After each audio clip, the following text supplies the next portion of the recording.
Would you say that the impact of money on people is the same pretty much all over the world? Is it very varied depending on their own stories?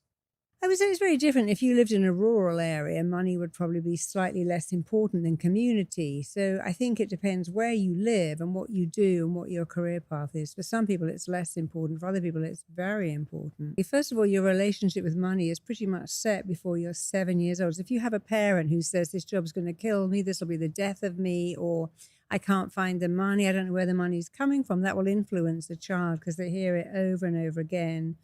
We tend to learn what we live. So if you're having difficulty making and indeed keeping money, go back and have a look at what your money beliefs are. And then other people, they want to make money, but they say things like fat cat and filthy money and rich bitch.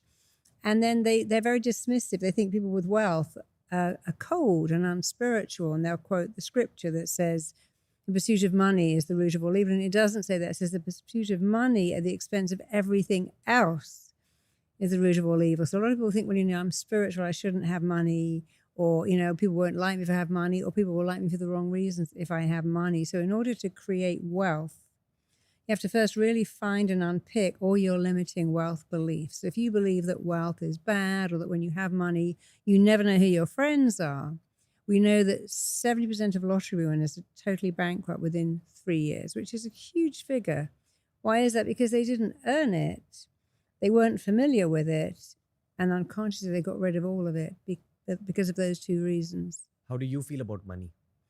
I think as long as you do good things with money, then you should have it. I think if you just keep it, that's a problem. But I think, you see, I remember a client of mine who was not spiritual at all, but when he became phenomenally wealthy, he became very spiritual, began to pay for schools and pay for children's education. So the belief that spiritual people shouldn't have money is interesting, because if you make a lot of money with the aim to be spiritual as you created, that's a good thing. And for me, for instance, when I was a therapist working, I had some money, but when I became a much bigger therapist, much bigger name, and trained 20,000 of it, I had more money. And now I have free audios. You can go to marisapeer.com and take free audios on money blocks, love blocks, health blocks, success blocks, any block you can think of. I have a program that we're putting into schools that's completely free. So I didn't have money. I couldn't give away all these free, I couldn't film them, produce them, and give them away because I wouldn't have the money. So I think always do good things with money. Then it overcomes any guilt about, well, money is a dirty word, because it really isn't. I'd love for you to answer the next question with a yes or no initially, Okay. and then I'll ask you to break it down. Sure. Can money buy happiness? Yes. Okay.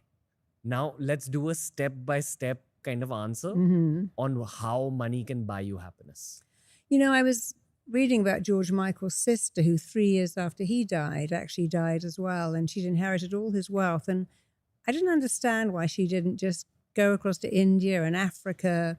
I've been to Zimbabwe and helped fund an orphanage, and that gave me great pleasure. So I think when you have a lot of money, go out in the world and see the difference you can make, building a school in a country, putting in water, putting in wells. So money can buy you happiness if your money buys other people's happiness. If you can say, okay, I'm lonely, I'm sad, but here I am, I'm sponsoring this child, I'm helping create a school, I'm doing something good, and other people are becoming happy because I have money, then that can't help but make you happy too. Gotcha. You've worked with so many billionaires throughout your career. Do you think that one of the key sources of their happiness is their ability to help other people? And is that how they've become billionaires in the first place? No, I see a lot of people who have inherited wealth, a lot of billionaires who inherit it directly from their parents, and they actually have a lot of guilt about money.